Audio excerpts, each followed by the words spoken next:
you just in time for another eBay unboxing. And if you know from my previous videos, if you're a subscriber that's been watching my videos, you'll know that I've been having issues with a lot of sellers that they start auctions out with no reserve.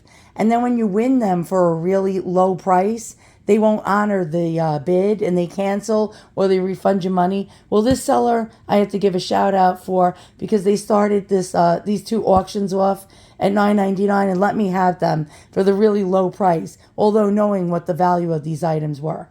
So one item I won. By the way, I sniped at the last possible second.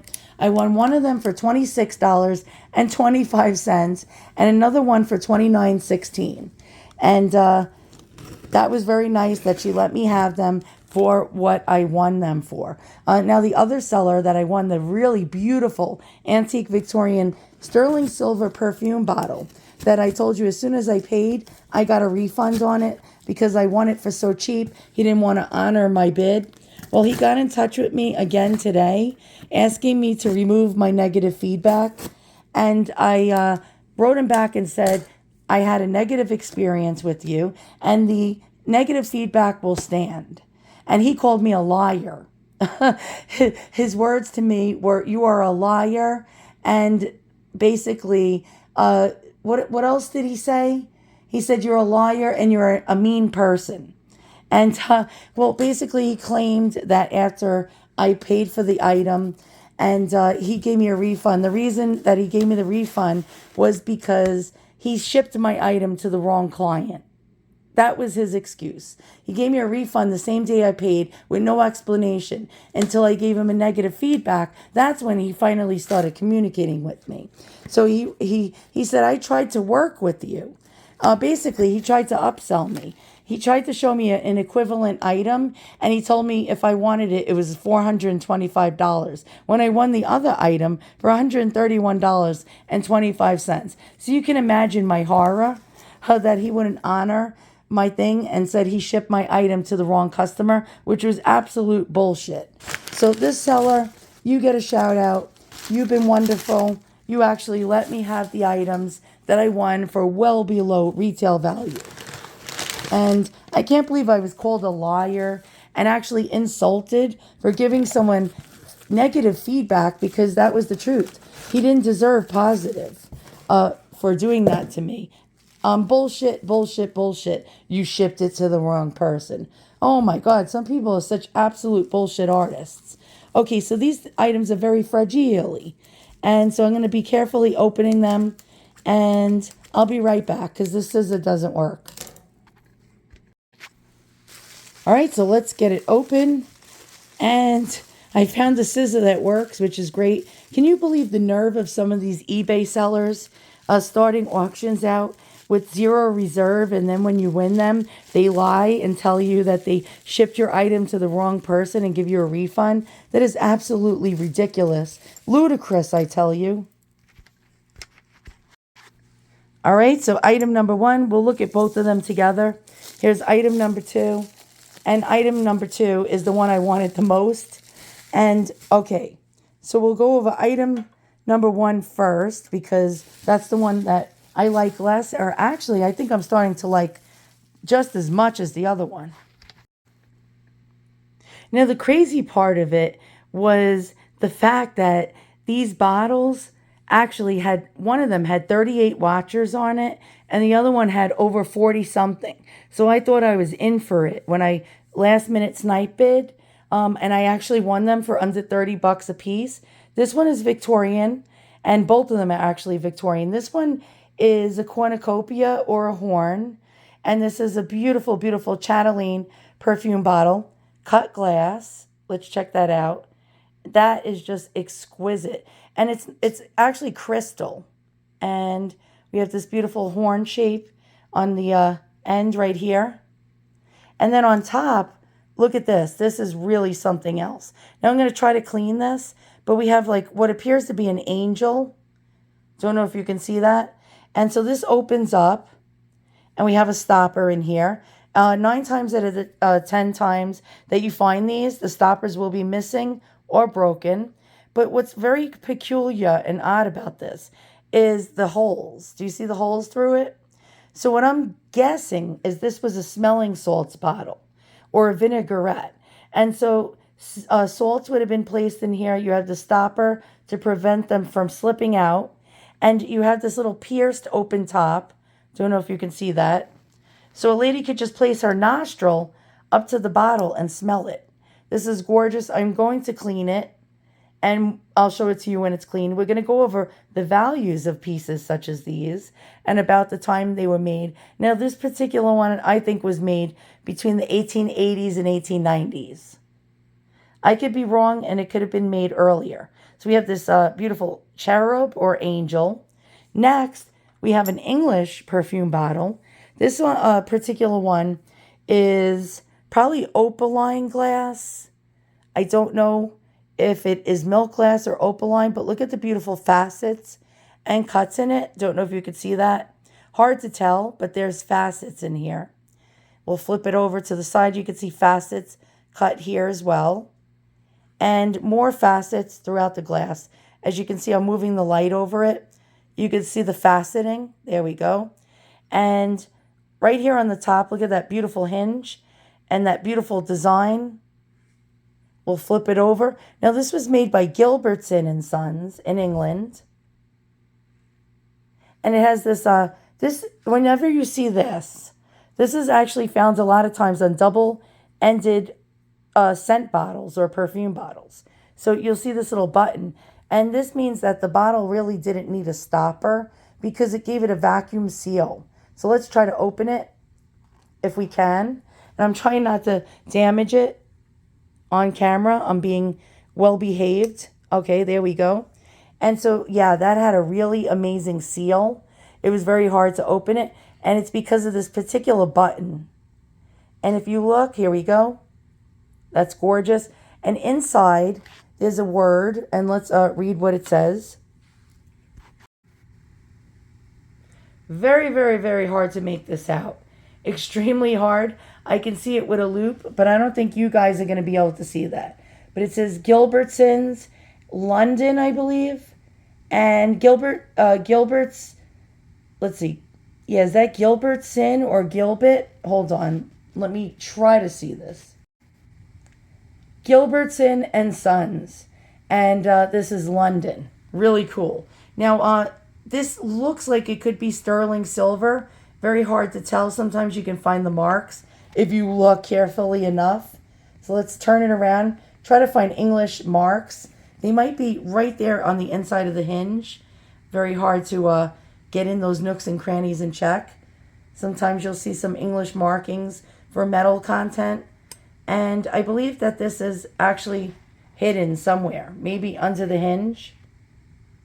But this looks like gold vermeil over silver or gold wash over silver. But nonetheless, this is gorgeous. Now, Gilbertson and Son, we'll do a little research on his stuff. But yeah, Gilbertson and Son actually was a wholesaler of like glass and scent bottles and poison bottles and medicinal bottles. So a lot of collectors look for this particular maker's glass. And look at that. Now you can really see the cut. It's almost like an emerald cut if you think about it.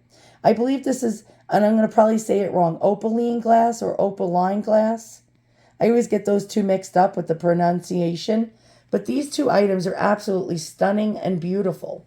And what are they valued at? That is the question. First, I'm going to clean this up, try to get this tarnish off. And yeah, I'll be right back after I clean both these bottles. So I just cleaned the opaline one off by Gilbertson and Sons, and it is just so beautiful. Look how gorgeous this glass is. Now, I believe it to be opaline. I don't think it's milk glass. I really believe it's opaline. I'm not a glass expert. I'm not an expert in pretty much anything, but I'm guessing. So it's a guessulation. And look at this beautiful workmanship. That is just absolutely stunning. Now, how old is this bottle? Well, the company Gilbertson and Son was in business, I believe, between the 1860s and, no, I believe the 1840s. Actually, you know what? let's do a little research. Now, how much is a bottle like this worth? We'll also get into that as well. Look how shiny and clean this is. Now, I don't know the country of origin.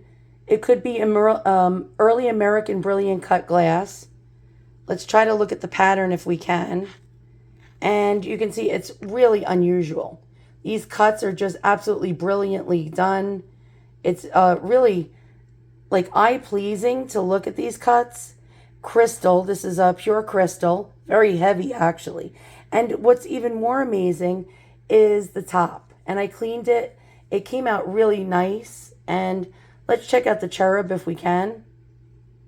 There we go. Look how clean that is. Really quite lovely. And these are not as usual as the ones that you'll find with the closed tops. The ones with the holes in it like this would have contained salts in them or some kind of ammonia soaked sponge that was placed in this bottle. Actually, you don't see very often these little tops with the grills. So these are actually rarer than the regular tops that have completely closed off tops. And again, look at that winged angel. Probably made between the 1880s and perhaps the 1890s. I could be incorrect. It could be earlier. This once dangled from a chatelaine. You can see the spot where the chain would attach on the back to the hinge. A lot of times ladies took them off and kept them in pockets or purses as well, and or would have kept them on a vanity. How much is something like this worth? Well, we'll go over that as well. Again, it cleans up really beautifully. And again, I just want to look at this pattern of cut glass. It's really unbelievably unique. Okay, so Henry Gilbertson, based in London, Greater London, England, United Kingdom. He started out in 1841, and he was in particular locations. He was a wholesale glass manufacturer. In 1884, the Business Directory of London, Henry Gilbertson and Sons, and they give you a different address, it was a smelling salt bottle maker, a dealer in druggist sundries, medical glass, and earthenware, court plasters, lint, I don't know what that is, the lint in your pocket, don't know, medical chests, etc. And he went out of business somewhere around 1895. Now, he was well known for his medicine bottles and poison bottles. So people go searching for his poison bottles, which were actually very, very rare. And here we go. Here's an example of a Gilbertson and Sons bottle. Now we have poison bottles. Look at these. These are very rare, especially in cobalt blue. And you can see it says clearly poison. And again, poison. And wow. Okay, so look at that. And so collectors go wild over these Gilbertson and Son medicinal bottles. And here we go, 1861 to the 1870s these were made. Estimate, 3,000 to 4,000 Great Britain pounds sterling. So that would be about maybe 4,500 to 5,000 US dollars.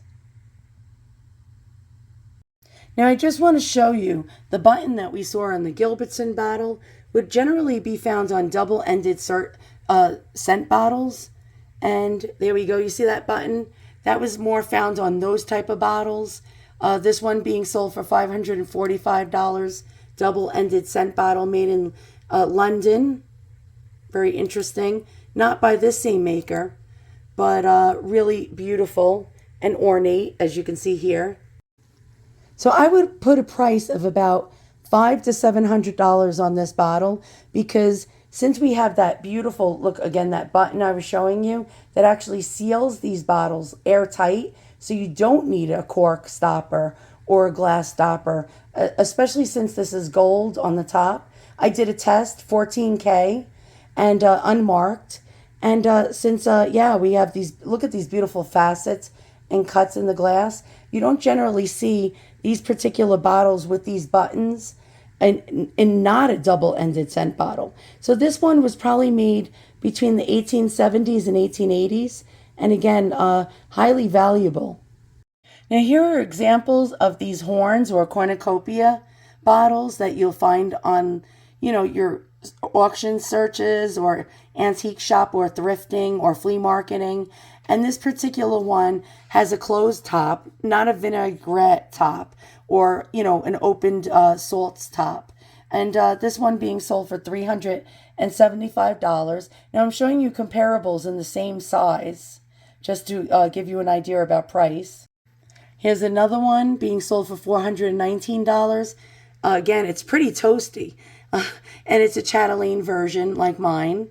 And you can see the beautiful cut glass. The same size as mine, but not with a vinaigrette top. This is pretty cool. Let's check it out. There you go. So you get an idea about price. This one has a actual twist on top. It is not hinged. The hinged ones are more valuable. And yet another one for $449.93 with a closed top. Not an open pierced one with that beautiful, beautiful cherub or angel. About the same size as mine. Sterling silver top.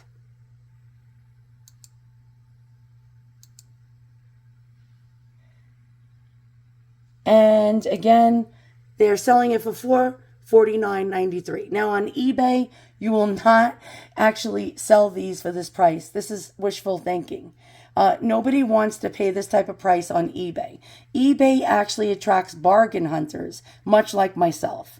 This would do way better on a website such as rubylane.com or First Dibs. They will definitely get the price on that site, but not on eBay. This is going to sit here for possibly years without selling. So what price would I put this on if I had this in my Etsy shop? Well, it's going to sit there for quite a time. I'm going to tell you that much, but there's an ass for every seat. So there's somebody that's always willing to pay top dollar for something that you can find much cheaper somewhere else. But since we have this unusual little cherub on the top, the open grill, which is quite rare to see, I would actually put a price tag of between $450 to $575 for this bottle. Does it mean it's going to sell right away? The answer is absolutely not.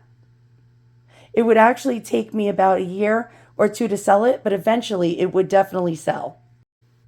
So once again, thanks for watching. I really got these for a great steal. The seller honored the auctions, which most sellers won't, because they start them off at no reserve, expecting it to go sky high, and sometimes people just don't bid on them. And so thanks for watching. See you guys all soon, and so long.